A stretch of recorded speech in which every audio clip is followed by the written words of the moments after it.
watch right now on the Front News project. Crimea has been shaken once again. HUR drones have destroyed Russian air defense systems. The Kerch Bridge is in the crosshairs of the Ukrainian armed forces. 600 Chinese military personnel are already in Moscow. New North Koreans are also heading to Russia. A new battle is looming. Meanwhile, all of Russia is under attack from explosions in Tatarstan, Engels and the Bryansk region. And this is just the beginning. Watch fiery, intense and blazing footage from the front lines right now.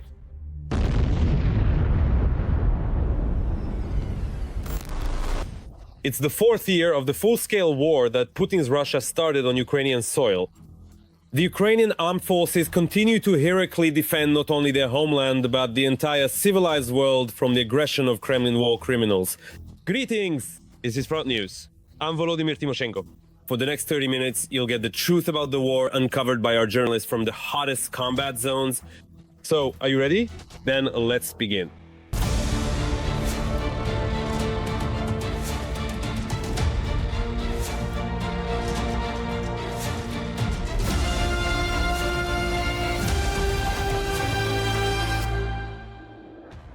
And we're starting right away with exclusive material.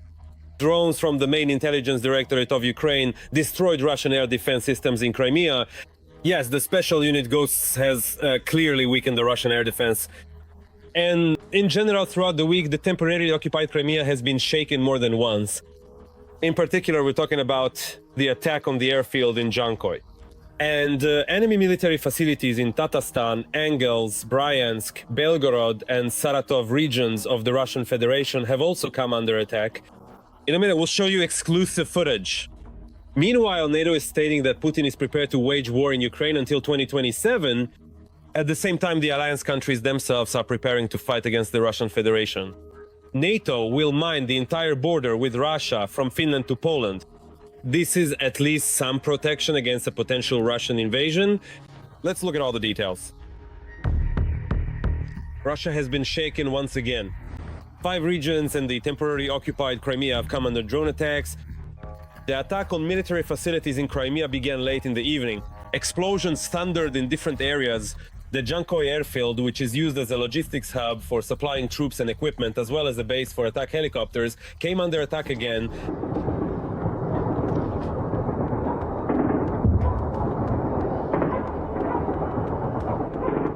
At least 2 explosions occurred in Kerch and near Cape Chowda. Things are also unsettled in Rostov. There are reports of a drone attack on an oil depot. Wow, that was incredibly fast. Did you actually see it happen? Yeah. Wow. What is that? It's at the oil refinery. Taganrog also did not escape the attention of the friendly drones.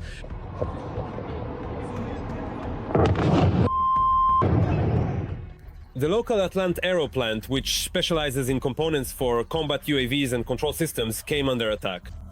This is a key facility in the Russian military-industrial complex. Can you just imagine? I was simply walking right here, and over there it was like, how am I even still alive at this very moment? And as usual, UAVs also paid a visit to Saratov and Engels. And while Russians are dealing with the aftermath of the attack, the occupiers are expanding the use of motorcycles along the front line in Ukraine. According to the Institute for the Study of War, Putin's army is ready to use this tactic in all future wars. The Ukrainian defense forces having superiority in FPV drones and accordingly in strike capability, primarily referring to Western strike systems, whose tactical and technical characteristics are 1.5 to 2 times greater than their Soviet and Russian counterparts in the occupiers' arsenal air, forced to compensate for the lack of armored support during assault operations by using cars and motorcycles, that is, high-speed vehicles, which, according to the Russian side, should allow them to avoid losses of both armored vehicles and, accordingly, personnel. According to NATO estimates, Russia's economic capabilities allow Putin to continue the war against Ukraine at least until 2027.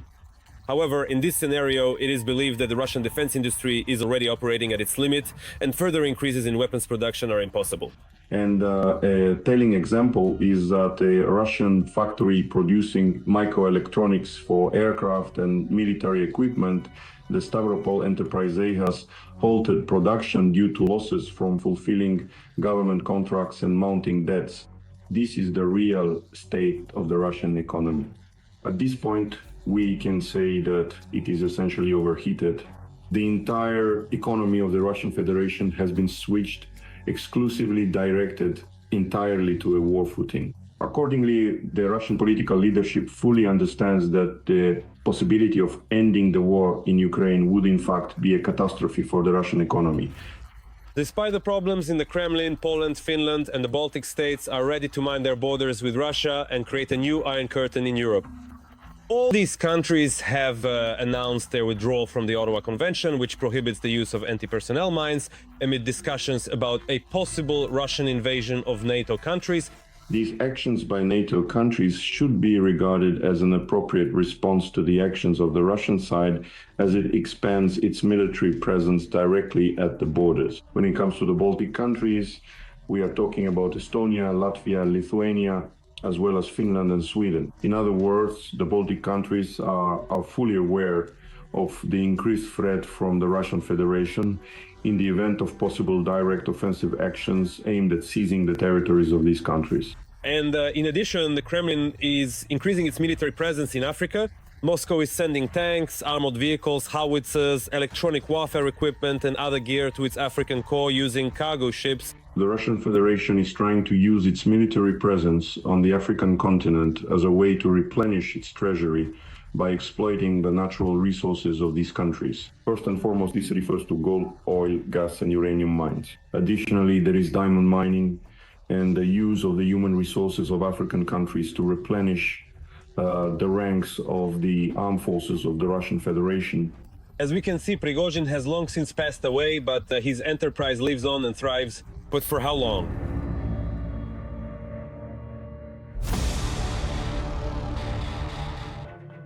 And now, let's analyze the operational situation on blazing Pokrovsk front. Let's be honest, this is yet another sacred goal for Putin and his entire pack. Accordingly, the situation here is also tense to the limit. On the Pokrovsk front, since the beginning of this day, the occupiers have made 26 attempts to push our defenders from their positions in the areas of the settlements of Poltavka, Malinovka, Shevchenko-Persha, Mirna, Mirolyubivka, Promin, Lisivka, Mirnograd, Novosergiivka, Udakne Alexeyevka, Novokrainka, and towards Vladimirovka. The defense forces are holding back the enemy's onslaught and have already repelled 21 attacks. Another 5 clashes are still ongoing. A day of mourning in Dnipro. The number of victims from the enemy strike in the city has risen to 20. More than 300 people have been wounded. Over 1,500 remain in hospitals to this day. The Dnipro City Council has called the scale of destruction unprecedented. Nearly 50 apartment buildings have been damaged and 40 educational institutions have been shattered. TSN journalist Anastasia Neverna will tell and show how Dnipro is recovering from this hellish attack. Not a single window left intact, doors deformed and torn out. These dormitories are located right next to the epicenter of the explosions. They took the brunt of the blasts. Dozens of residents were injured, and only by a miracle were there no fatalities. Go ahead. And 1, 2, 3. Some residents have already managed to get to their apartments. Victoria and her daughter are searching for anything that survived. They say that of the rooms that were recently renovated, almost nothing is left. Everything there is covered in glass. Everything was thrown out. We had installed new windows. That saved us a little. We saw doors flying off, glass shattering. We ran out like this, over the glass, over the doors, everything covered in dust. The children weren't hurt because they managed to run out into the hallway in time. The youngest, the 4-year-old, still can't recover from the shock. The child said she won't come back here. She was very scared. She told us to look for a new home. Yesterday she didn't eat or drink anything. She doesn't want anything. And now, when she woke up, she looked at the situation and said, "Mom, we're not going back there." A similar situation is happening throughout the entire dormitory. People are closing their windows and looking for something to cover the broken doors. We don't have a balcony, and I don't have any doors. At least last night, they managed to put the windows back in somehow. Everything is mixed up with glass bedding, clothes, everything. We'll have a place to stay for a day or two, but who will need us after that?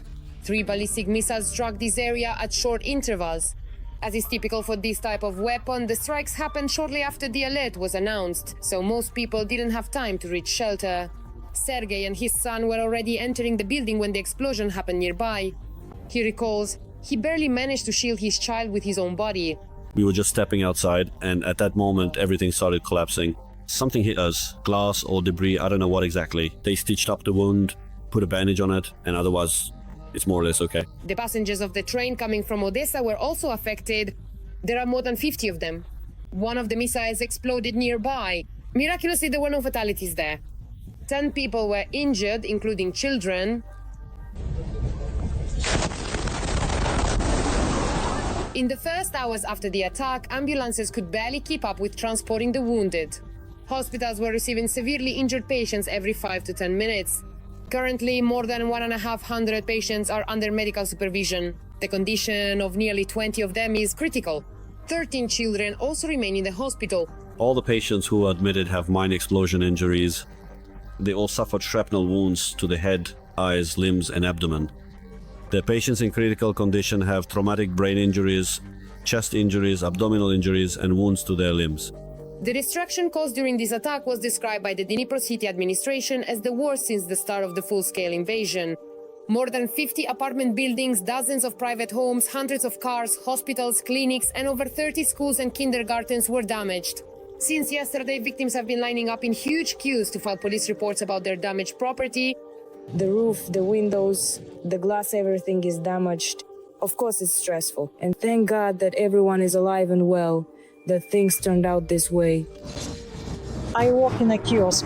Yesterday I was showered with glass there. I fell to the floor and the shelves fell on me. I live in a house nearby. And how is your house? No windows, no doors. I ran over to take a look. And in the evening I covered up what I could. Utility workers have already removed almost 1,000 tons of debris and rubble from the impact sites.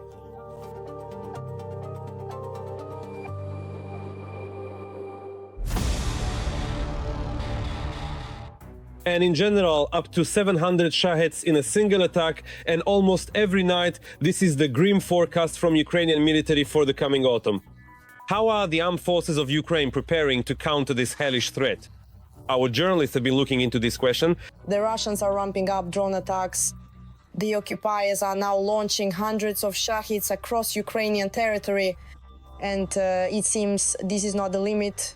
Now Ukrainians are even being advised to be ready for such attacks every day.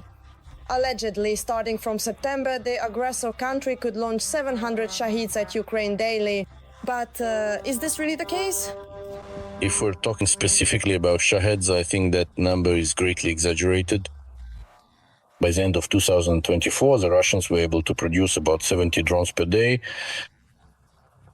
If you look at the statistics for drone usage up to and including May 2025, as the president said, that's 11,200. Divide that by the number of days and you get 73 drones. This generally matches the statistics provided by the general staff and all other observations.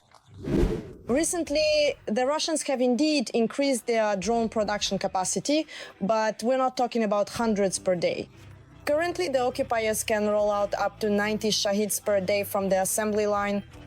At the same time, Russia is planning to build another plant for UAV production. In order to significantly increase drone production several times over, say, to 700 drones a day, or 500 or even 300, that's a task the Russians are currently not capable of handling.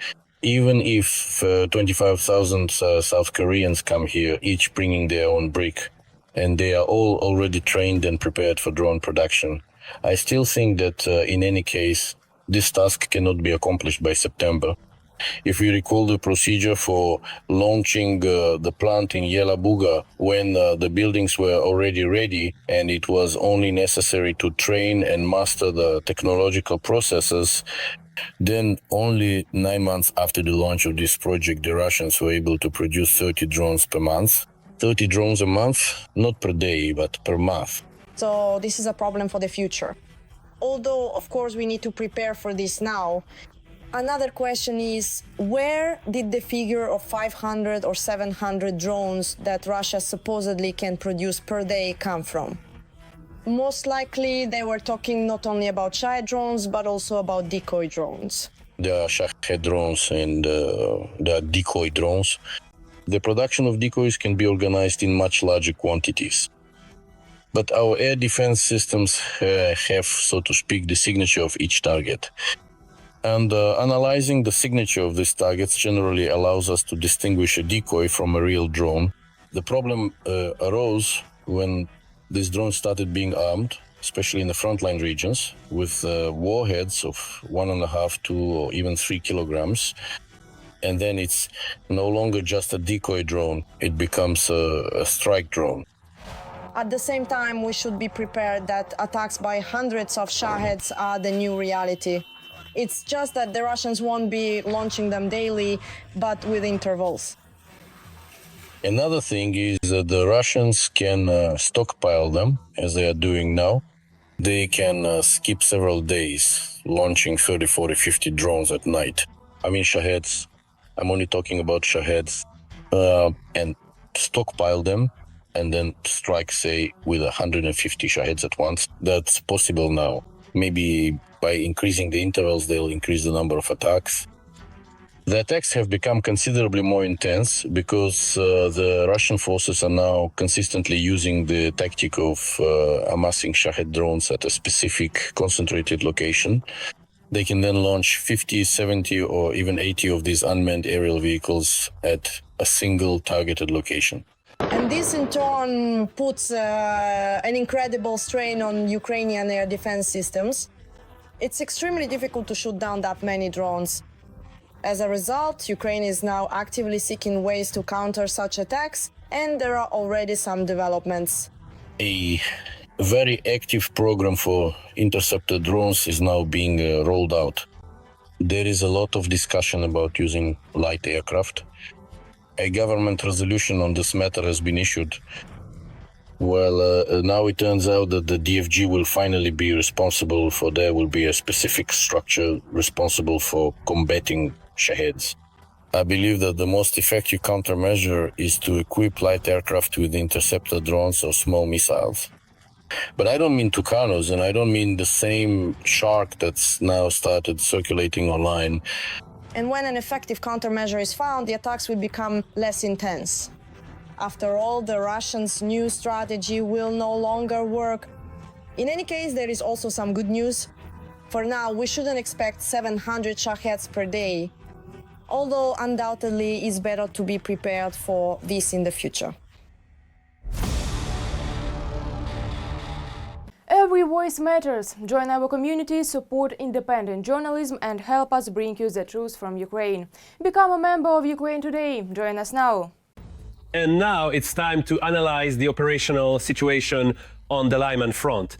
The bloody rampage of the enemy army continues here as well. On the Lyman front, the invading army attacked 11 times near the settlements of Grekovka, Novi Mir, Redkodub, and in the directions of Olgovka, Kolodyazi, Zelenaya Dolina, and Torskoye. The defense forces stopped 9 enemy attempts to advance. 2 clashes are still ongoing. 600 Chinese military personnel will come to Russia to gain combat experience.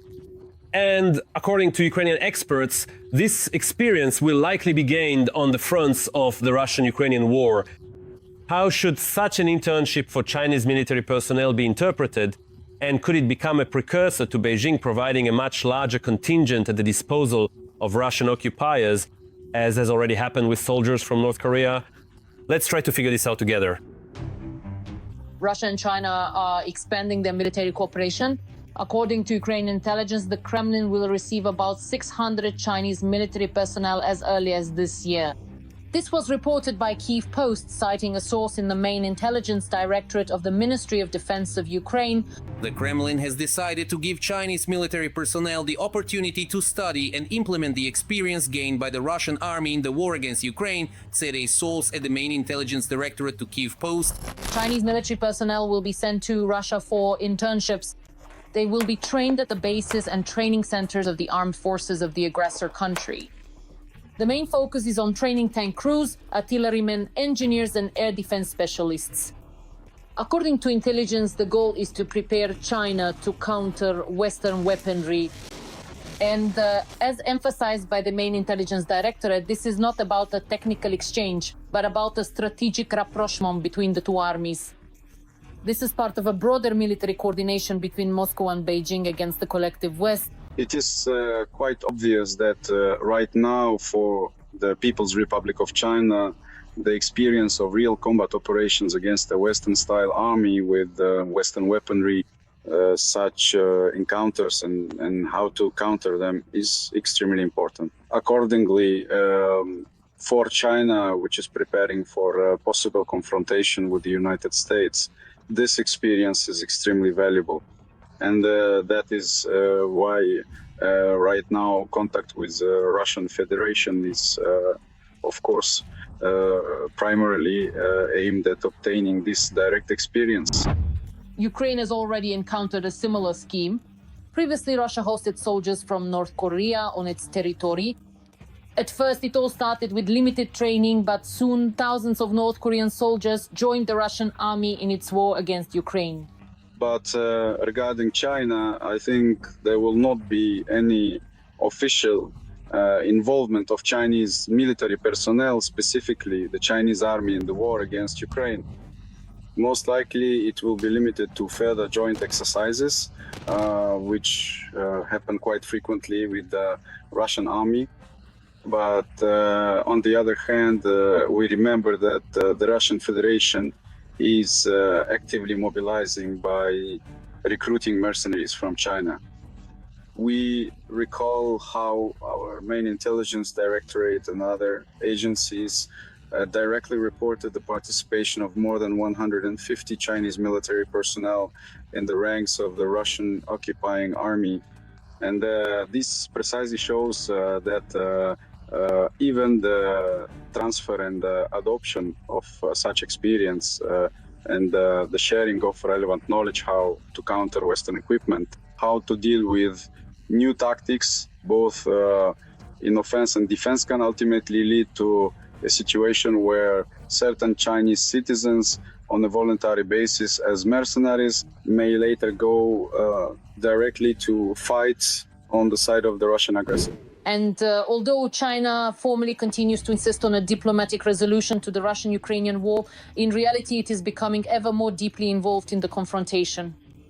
Earlier, Western media reported that industrial facilities involving Chinese specialists are already operating on Russian territory, and now there is also military training provided to a country that ruthlessly attacks Ukrainian cities every single day. In reality, Russia is very afraid of the influence that China now holds over them, because the total dependence they currently have on China threatens not only their sovereignty in the future, but even the very existence of Russia as a state. This is especially true for the territories that border China. I'm not saying that these territories will be taken over by China, but the possibility that puppet states could be created there, which would indeed be under China's control, is very, very likely in the future, especially since China looks ahead, not like we do, for 3 or 5 years. They look 50 or even 100 years into the future. Well, that's their strategy. That's how they think. So whether China wants it or not, friendship is friendship, but business is business. Against the backdrop of statements about supporting peace, China is sending its military personnel to Russia. For now, it's for training. But in the context of a full-scale war, such actions are hard to call peaceful from the Ukrainian side's perspective.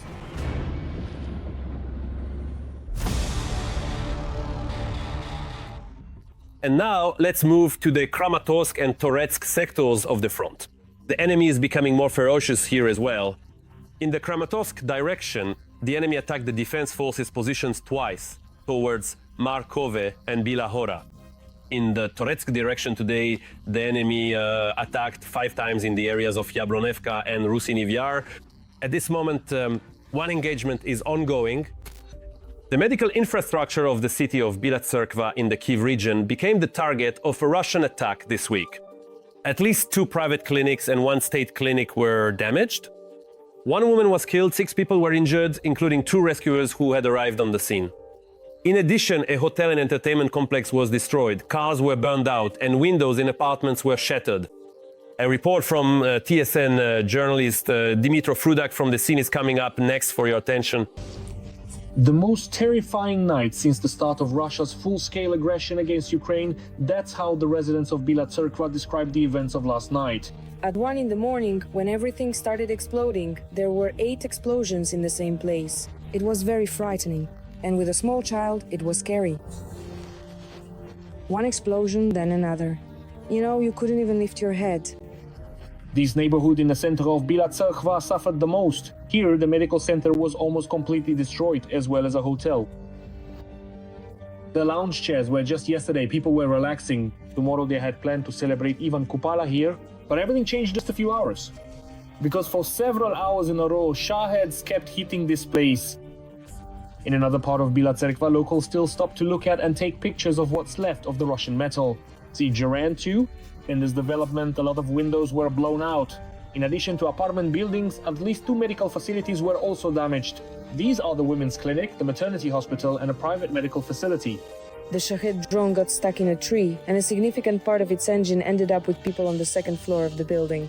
In this residential complex, we met a citizen of the Netherlands. Mr. George came to Ukraine 10 days ago to see his beloved Halina. But that night, they had to spend in a shelter in this basement. We clearly heard a drone, a distinct and unmistakable sound. Then we heard a drone, something like a motorcycle.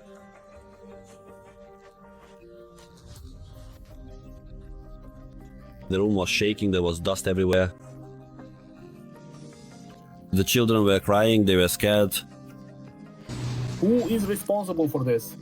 From these affected businesses, they immediately started removing whatever property could still be saved. And we are very glad that we managed to save the national flag. We preserved it, we took it down because it was in the place where there was such a blaze and where the strike hit. We took it down because with us, no army at all will ever be able to defeat the people under such a flag. The locals are trying to return to a more or less normal life as quickly as possible and believe in just punishment for those who wronged them. Let everything that they have done come back to them 1,000,000 times over so that they feel it themselves.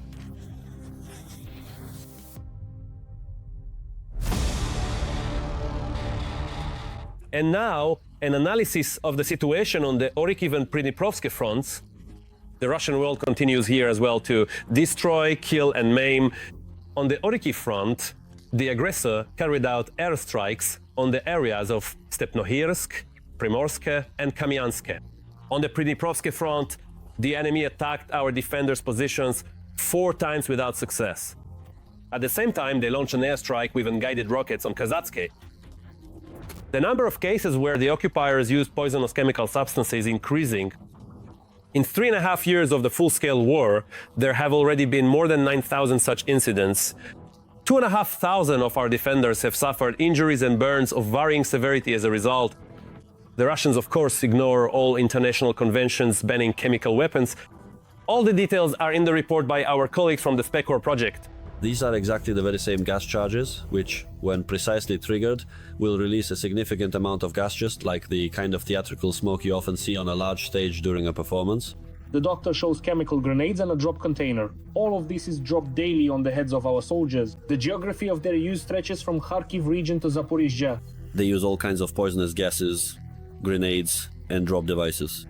They throw them near dugouts, trying to get them inside somehow. This is a very dangerous thing. We are always on alert. We keep our gas mask ready if we hear anything. And you really have to listen carefully, because if there's a pop but no explosion, it becomes clear that it's something poisonous. Chloropicrin, chloroacetophenone, and other tear, irritant, and suffocating agents. The occupiers load grenades with this kind of filling. This leads to burns of the skin, eyes, and respiratory tract, general poisoning of our soldiers, and even fatalities. It paralyzes, It paralyzes, takes your breath away, everything stings, your eyes water. Russia used K-51 grenades with chloropicrin back during the war in Afghanistan. They were developed for dispersing mass gatherings and demonstrations. Now, with improved chemical compounds, the occupiers are poisoning our defenders all along the front line, forcing them to leave their shelters. One way or another, this cannot be used. That is, the elements and substances used for dispersing demonstrations cannot be used during military conflicts. Therefore, in any case, this constitutes a violation. Although yes, I've even heard somewhere that the use of such elements in the classic sense can actually be regarded as chemical weapons. The Organization for the Prohibition of Chemical Weapons has published a report. In just the past 2 years, there have been more than 9,000 cases of Russians using these chemical substances. More than 2,000 Ukrainian servicemen have suffered burns, poisoning, and have sought medical attention. Russia is blatantly violating the Chemical Weapons Convention. Moreover, the Russians were supposed to have disposed of such weapons back in 1997. Ukrainian diplomats have repeatedly appealed to the UN and relevant international organizations, providing evidence of Russians using chemical substances on the battlefield. They are demanding the creation of an international coalition to hold Moscow accountable for violating the Geneva Convention. The world traditionally responds to the use of chemical substances by Russian occupiers with confusion and concern. There is no clear answer on how to combat this on a large scale along the front line. Our military says that perhaps the only way is to strike the factories producing such substances. At the same time, gas masks remain almost the only possible protection for those directly on the front lines. That's all for today. But very soon, Front News will bring you new, unique reports from our journalists in the hottest spots of the war, gathered so that you know the truth. This was Volodymyr Tymoshenko with you. Take care of yourselves and your loved ones.